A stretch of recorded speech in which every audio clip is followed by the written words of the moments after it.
咁有氣勢嘅醒獅表演，相信你一定見過啦。但每一隻生動嘅舞獅背後都要靠精湛嘅工藝製作而成嘅。今次灣區社就帶領40位香港青年嚟到佛山，親手感受獅頭紮作呢一項百年非遺嘅魅力。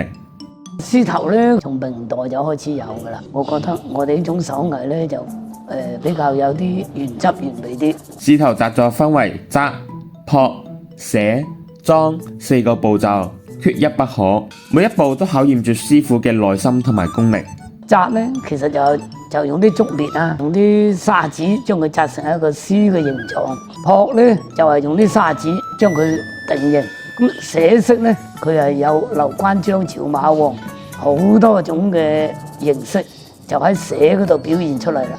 咁啊裝咧就係裝飾，裝飾都係根據每一隻獅頭嗰個形狀、佢嗰個配飾、嗰個鬚啊、絨球啊都有佢嘅區別喺度嘅。坐落喺佛山嘅傳統南獅文化藝術館，承載住傳承呢一項非遺嘅重音。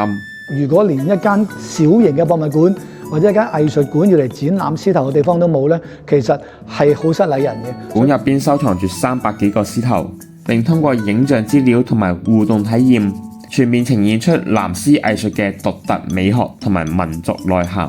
希望通過佢而能夠令大家睇到我哋傳統嘅佛山獅頭係點樣樣嘅，佢嘅文化背後係點樣先為之最有代表性嘅。咁所以我哋做咗呢間館出嚟。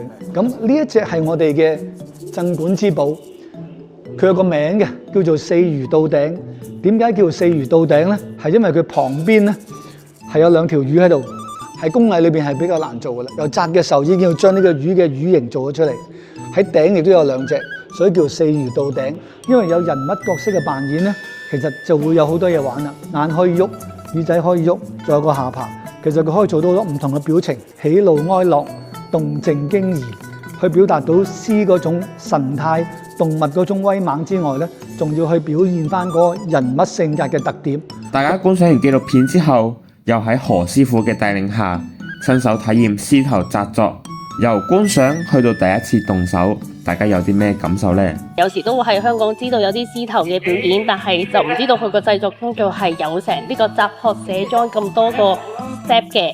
剛才透過紀錄片知道，原來首先呢啲材料嘅製作同埋佢嘅選材，亦都已經係好要好專業啦。透過呢個製作嘅過程，其實都體會到師傅係有一個匠人嘅精神啦。每一個步驟都係要好仔細啦。如果能夠親手體驗，會對呢一個技藝有更多嘅認識，同埋會更加能夠珍惜呢件事。非遺唔單止係一門手藝，更加係一種文化記憶，應該俾更加多嘅青年人去保護同埋傳承，都要保留翻以前嘅歷史文化，係一個尊重，係一種精神。